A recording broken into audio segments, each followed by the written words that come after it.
Shalom Aleichem mes chers amis, alors ce cours est dédié à la mémoire de mon cher beau-père, Rabbi Saad Ben Rahma, chez Niftar de Bet Olamo, Cette histoire que je vais vous raconter est très très étrange. Elle concerne un de nos plus grands saints, un des plus grands tzaddik, Yesod Olam de ce monde, qui n'est autre que Rabbi Elazar. Tout le monde connaît et tout le monde sait que Rabbi Elazar est le fils de Rabbi Shimon Bar Yochai. Rien que ça. Et ce tzaddik Kadosh Elyon, dans la Gemara, est ramené une histoire le concernant qui est complètement étrange et qui choque même, une histoire qui choque, qui peut choquer de prime abord, mais je vous demande donc de l'écouter jusqu'à la fin. Et si Dieu veut, à la fin, vous aurez toutes les explications. Cette histoire aussi est un formidable encouragement aux personnes qui se sentent mises de côté parce qu'elles pensent qu'elles ne contribuent pas assez dans la communauté d'Israël au travail divin, et peut-être considèrent-elles que Hakadosh Baruch Hu, que Dieu en préserve, les méprise, que Dieu en préserve, ou n'accorde pas d'importance à leur petit travail spirituel.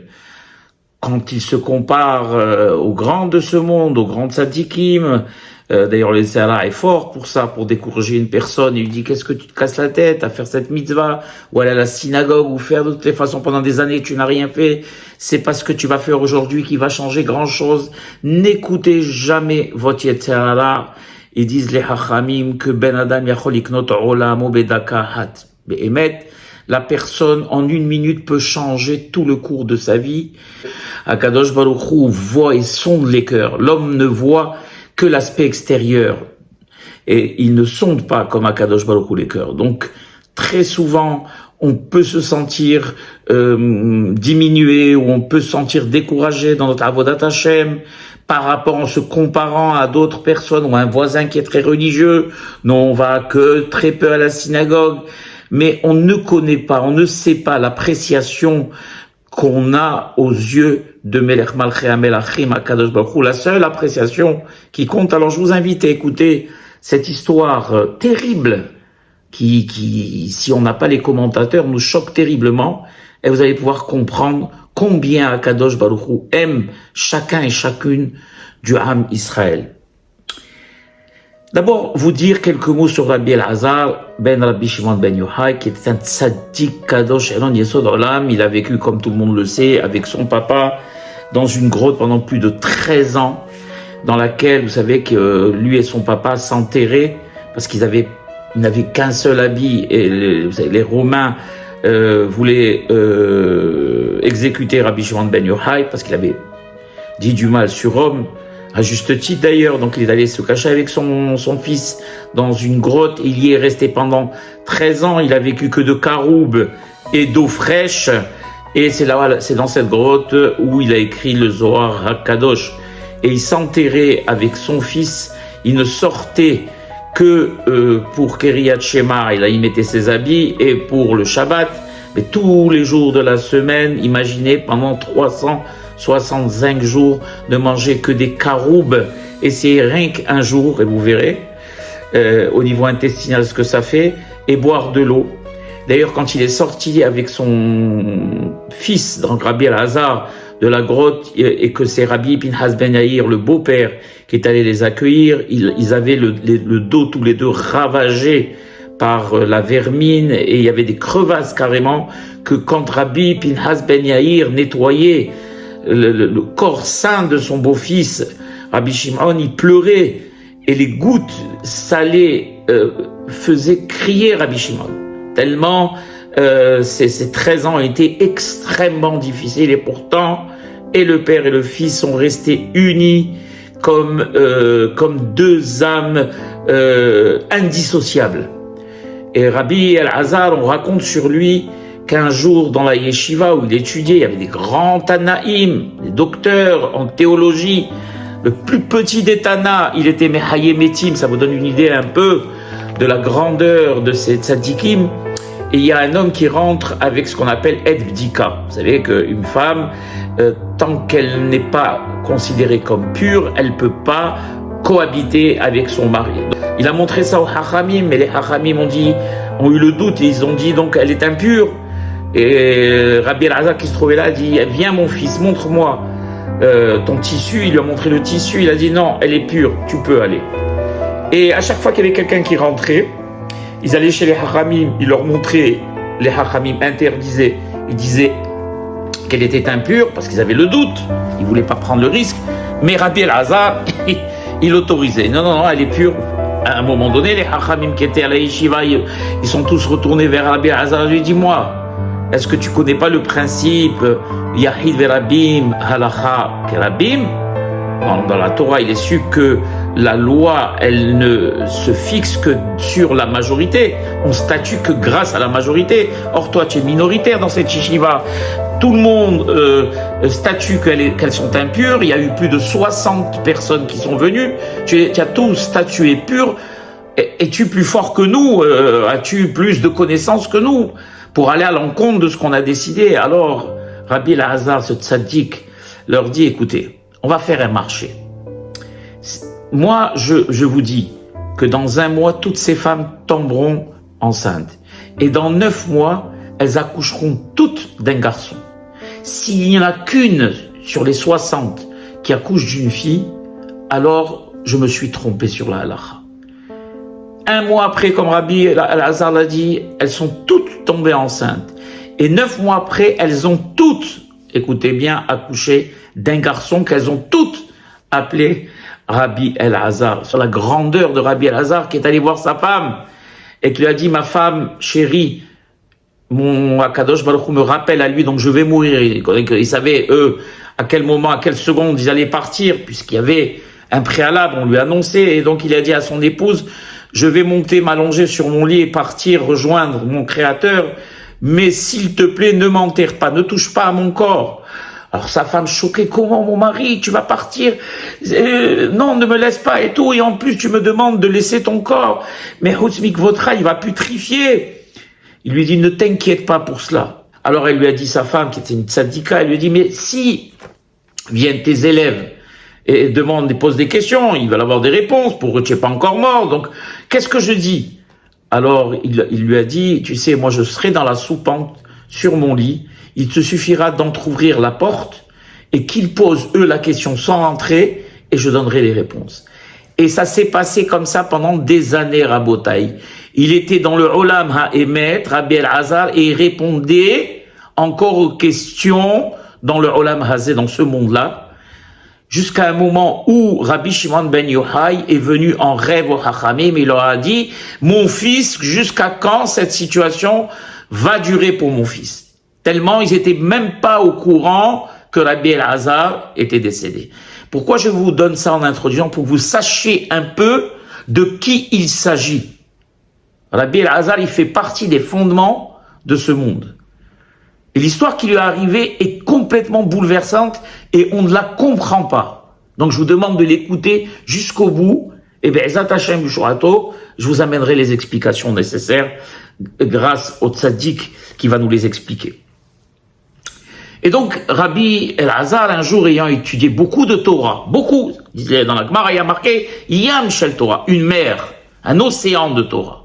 Ça veut dire qu'imaginez Rabbi El-Azhar, ce qu'il étudiait lui en 4 heures, en 5 heures, en 6 heures, il faudrait 10 vies ou 12 vies à quelqu'un d'autre pour étudier ça.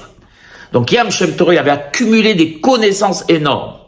Il disait Haramim, donc il emprunte son âne, qui était la voiture de l'époque, et il monte dessus. Et dans la Gemara, il y a marqué Zahadato, ça veut dire il était très anormalement satisfait. Ça, c'est pas très apprécié, on va dire, par le ciel, parce que après, malgré tout, il se doit de garder une certaine, comment dirais-je, retenue, on va dire. Parce que Rabbi El-Azhar, il ne fait aucun doute que c'était quelqu'un d'extrêmement modeste. Plus ils étaient grands et plus ils étaient modestes. Et je vous dis, j'ouvre une parenthèse pour la fermer, s'il n'y avait pas les Hachamim pour nous guider, nous dire exactement ce qu'on devait dire, je vous assure que j'aurais peur de prononcer ce que je suis en train de dire. Et donc Rabbi El-Azhar était heureux et il sifflotait, il chantait. Et il était avec son âne sur le bord de la mer. Et tout d'un coup, il voit à côté de lui passe quelqu'un d'une laideur jamais vue. Il était tellement laid que si le Talmud en parle, c'est que vraiment il était d'une laideur impossible à regarder. Et le pauvre, l'est ou pas, il s'adresse à Rabbi El-Azhar, Shalom alecha Rabbi, bonjour mon maître. Alors Rabbi El-Azhar le regarde du haut de son âne et lui dit, Reka, Reka c'est quelqu'un de vide, quelqu'un d'inintéressant. Kama ata mechoar, combien tu es moche. Vous imaginez ça, hein? Vous êtes en train de vous imaginer. Shema ata ba mi'ir shekulam mechoarin kamocha. Peut-être viens-tu d'une ville où tout le monde est aussi moche que toi. Comment Rabbi El-Azhar, Tzadik Yesod Olam, il peut traiter un malheureux comme ça, lui dire, comme si c'était de sa faute, tu es moche, et en plus il lui dit, comment on peut comprendre une chose pareille? Alors, la personne laide, la pauvre, elle répond à Rabbi El-Azhar, lui, tu me trouves moche. Alors, adresse-toi à celui qui m'a créé. En hébreu, il lui a dit comme ça, Lechla Oman, chez Asa Oti, Vetagilo Ezekli Me'oar, chez Barata. Va chez l'artisan qui m'a créé et dis-lui, quel récipient moche tu as créé. Quand il a entendu ça, c'est-à-dire, vous avez compris ce qu'il a voulu dire. Va sur celui, va avec Kivyachol Shakadosh Baruch Hu et pose-lui la question pourquoi il m'a créé comme ça. Rabbi El-Azhar, il a entendu ça. En réalité, il s'est bien un but lui-même, Rabbi El-Azhar. Il a vu que Béhémet, il avait fauté gravement. Il descend tout de suite de l'âne et il s'étale de tout son sur les pieds de ce malheureux. Il lui dit, pardonne-moi, s'il te plaît, pardonne-moi. On voit la grandeur des Haramim, qui, quand, pour le émettre, pour la vérité, n'hésite pas à s'humilier s'il le faut. Et d'ailleurs, il ne voit en rien une humiliation quand c'est pour la recherche de la vérité, la demande du pardon. Il demande, pardon, s'il te plaît, pardonne-moi, j'ai fait une grave erreur. Alors la personne lui dit, non, je te pardonne pas. Ni dans ce monde, ni dans le monde futur. Il dit, maintenant, pousse-toi et laisse-moi passer. Et la personne continue son chemin, elle va vers la ville où elle habitait, et devinez qui le suit, en train de courir, derrière lui, en train de le supplier. Rabbi El-Azhar. Et l'autre n'entendait pas, il avance, jusqu'à qu'il arrive dans la ville, et il voit tout le monde aux fenêtres, au balcon, dans le village, en train de faire des saluts. Alors lui était étonné, pourquoi vous me saluez comme ça? Alors ils lui disent, non, c'est pas toi qu'on salue, on te connaît, on salue le plus grand maître de tous les temps, le fils de Rabbi Shimon, Rabbi El-Azhar, qui est derrière toi, on est venu l'accueillir, c'est un grand maître de la Torah. Alors il se retourne vers lui, il dit, lui c'est un grand maître de la Torah, lui c'est un grand rave, Shelo Yirbu Kamuhu Be'Israël, il dit qu'il n'y ait pas beaucoup de raves comme lui dans Israël. Alors tout le monde lui dit, mais tu es fou, ne parle pas comme ça, il s'agit de Rabbi El-Azhar, mais tu es malade. Alors il leur a dit, vous voulez savoir ce qu'il a dit? Non seulement il a dit que j'étais laid, que j'étais moche, mais que vous tous vous ressembliez à des singes, tous vous étiez aussi moches que moi. Alors ils lui ont dit, comment? Il a dit ça, Rabbi El-Azhar. Malgré tout, c'est un grand sadique, pardonne-lui. Alors, la Gemara termine sur ça, le type dit, eh bien, puisque vous me le demandez, et en votre honneur à vous, je lui pardonne. Et la Gemara termine sur ça. Alors, Béhémet, on y perd notre latin, comme on dit. On comprend rien. Un rabbin, comme Rabbi El-Azhar, n'importe quel rabbin, qui qu'il soit, jamais il ne pourrait dire une chose pareille. Un être humain normal, même pas quelqu'un qui doit être pétri de midot, comme un Talmid Chacham. Dire une chose pareille, faire de la peine à quelqu'un, c'est le pire des péchés. Comment on peut comprendre une chose pareille? Alors regardez, on a grâce à Dieu affaire à de grands Chachamim qui nous expliquent les choses, et parmi eux, Rabbi Tzadok HaKohen Milublin. Cette personne laide qui était sur le bord de la mer n'était pas un être humain normal. C'était Eliyahu Hanavi en personne. Eliyahu Hanavi en personne, qui lui était apparu, avait une apparence humaine, et en réalité, on se trompe depuis le début. Parce qu'un tzaddik ou un Tana Kadosh comme Rabbi El-Azhar ne s'arrête pas à l'aspect extérieur. Il regarde jamais l'enveloppe, il regarde toujours les tréfonds de l'âme d'une personne qu'il a en face. Et Eliyahu Navi avait fait en sorte de venir avec en fait, cette laideur dont parle le Talmud, c'est l'âme qui était complètement pourrie, tachée de fautes, sale et pleine de fautes, encrassée de fautes. C'est ce qu'on, et ça s'est matérialisé, ce qu'elle matérialise le Talmud par la laideur. Et c'est ce qu'a remarqué en premier Rabbi Elazar. Et c'est pour ça qu'il lui a dit, Reka, vide. Comment une âme qu'Akadosh Baruch Hu t'a donnée, qui est Teorahi, Ata Yitzarta, comme on dit tous les matins, Elohai Neshama, Shenatata Vi Teorahi, comment elle est pure, tu l'as rendue sale et moche. Comment est-ce que tu as pu faire une chose comme ça? Peut-être vis-tu dans une ville où tous les habitants ou l'entourage sont tous des fauteurs. Pourquoi Eliyahu Navi a choisi de venir et de se présenter rien qu'à Rabbi Elazar, au moment où il sortait de son cours, au moment où il était heureux, habillé avec une âme entachée de fautes, crasseuse, moche et laide. Et qu'est-ce qu'il a voulu vraiment obtenir? Et qu'est-ce qu'il a voulu il a voulu réprimander ou montrer à Rabbi Elazar? Il dit comme ça. Hakadosh Baruch Hu, en réalité, il peut faire venir sur terre deux types d'âmes. Et chaque type d'âme a sa mission. C'est des âmes dont la mission est d'être brillants dans le domaine de la Torah, de l'écriture, des hidushim, des miracles. Ils ont une tâche à laquelle ils sont assignés, c'est celle-ci. Il y a d'autres dont la tâche, comme il explique ici Rabbi Tzadok HaKohen, est celle de combattre. Comme on dit, de s'occuper des égouts. C'est-à-dire que ces âmes-là auront à subir un éternel combat. Ils viendront dans ce monde que pour combattre ces défauts-là.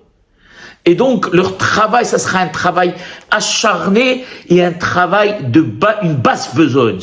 À la différence de ces tzadikim qui, eux, seront couronnés de gloire et de mérite par la Torah qu'ils auront enseignée et qu'ils auront diffusée. Ces deux missions sont, aux yeux d'Akadosh Baruch Hu, aussi importantes l'une que l'autre.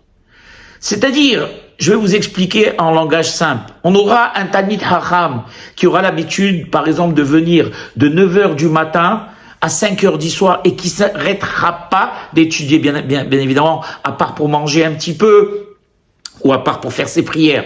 Mais du matin au soir, il n'arrêtera pas d'étudier. Vous imaginez 7 et 8 heures d'un Talmid Chacham de cette envergure, c'est combien de pages de Talmud qu'il aura passé, combien de traités de Talmud qu'il aura terminé, etc. Et reprendra avec Rashi, avec le Maharsha, avec tous les commentateurs.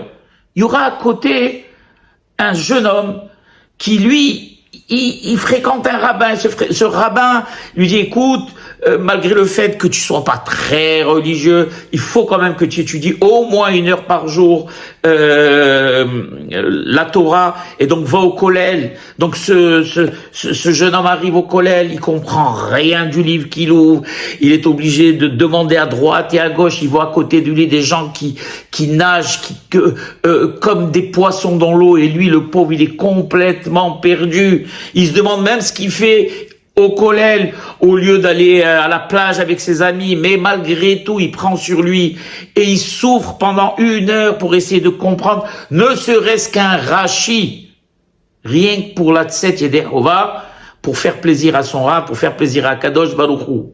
Ou cette personne, par exemple, qui a un magasin, et ce magasin marche 4 fois plus le Shabbat que pendant la semaine, et qui, malgré tout, parce qu'il a été sensible aux paroles d'un rabbin, décide de fermer et de venir à la synagogue et de fermer son commerce le jour où il gagne 4 fois plus que ce qu'il gagne en semaine. Par rapport à quelqu'un qui, lui, a l'habitude du Shabbat. Le Shabbat, pour lui, c'est un ta'anoug. Hakadosh Baruch Hu, c'est combien le sacrifice de ce petit Talmid Haram qui est resté, ou cette personne plutôt, qui est restée 1 heure à souffrir avec pour essayer de déchiffrer le début du semblant d'un texte, celui qui a fermé son commerce et qui avait toutes les raisons de le laisser ouvrir, par rapport à ce Talmid Hacham qui étudie tous les jours de manière régulière, ces 6-7 heures. Il explique ici, et c'est justement la leçon qu'a voulu donner Eliyahu Navi Zachor Letov. C'est vrai, Rabbi Elazar, tu es un grand de la Torah, personne ne peut t'égaler. Et aujourd'hui, tu as passé une journée à étudier et que tu as acquis des connaissances que personne ne peut acquérir, dans les profondeurs même de la Torah. Et tu as des raisons de te réjouir.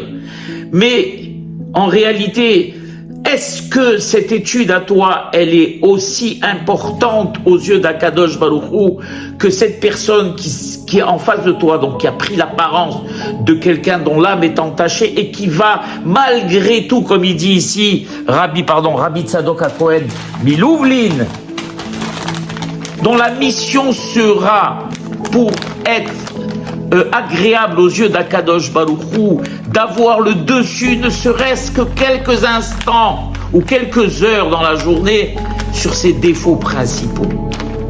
Aux yeux d'Akadosh Baruch Hu, on ne peut pas savoir quel est celui qui bien sûr, Rabbi Elazar est un tzaddik yesod olam, bien sûr. Quand il étudie Rabbi Elazar, il bouleverse les mondes supérieurs, les mondes inférieurs. Bien sûr, avec nos yeux à nous, qu'est-ce qu'on va dire? On va dire que quelqu'un qui est Mehalel Shabbat ou qui a des défauts, comment on peut le comparer à des tzadikim de cette envergure? Mais aux yeux d'Akadosh Baruch Hu, c'est cette personne qui est pétrie de défauts, quelqu'un de colérique qui décide de prendre sur lui et de surmonter sa colère et de se taire au moment où on l'agresse. Ou une dame qui décide à partir d'aujourd'hui de s'habiller bitsniaout, ne serait-ce que 2 heures, 3 heures. Ou quelqu'un qui décide d'être shomer Shabbat, ou quelqu'un qui décide à partir d'aujourd'hui d'être shomer le Brit, et de ne pas aller de sauter hasvihalet d'une femme à une femme, et de se dire un jour, eh bien écoute, je vais me marier, faire des enfants. C'est un travail qui est très dur, parce que Akadosh Baruch Hu l'a amené au monde justement avec ses défauts majeurs, et son travail à lui, c'est de combattre. Donc on voit ici 2 combats. On voit un Rabbi Elazar Hamavdil qui lui est un maître, un roi, qui trône, qui règne sur le royaume de la Torah. Et à côté, on a quelqu'un qui a affaire Votrem aux égouts, c'est-à-dire la personne auquel personne ne fera attention, comme cette personne moche qu'on traitera de Reka. Tu es moche, comment est-ce que tu peux rendre ton âme comme ça?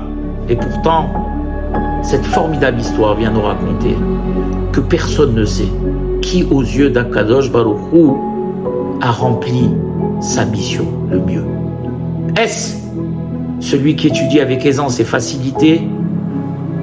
Il a fait lui aussi sa mission puisqu'il était venu pour cela. Ou celui qui combat ses défauts de manière quotidienne et pour qui c'est très très dur, lui aussi est venu au monde. Et son accomplissement passe par cela. Voilà mes chers amis. Alors cette histoire qui au début elle était complètement étrange, insoluble même, grâce à Rabbi Tzadok HaKohen Milouvlin qui nous a éclairé, on arrive beaucoup mieux à comprendre maintenant. Voilà mes chers amis. Baruch Adonai Le'olam. Amen ve Amen.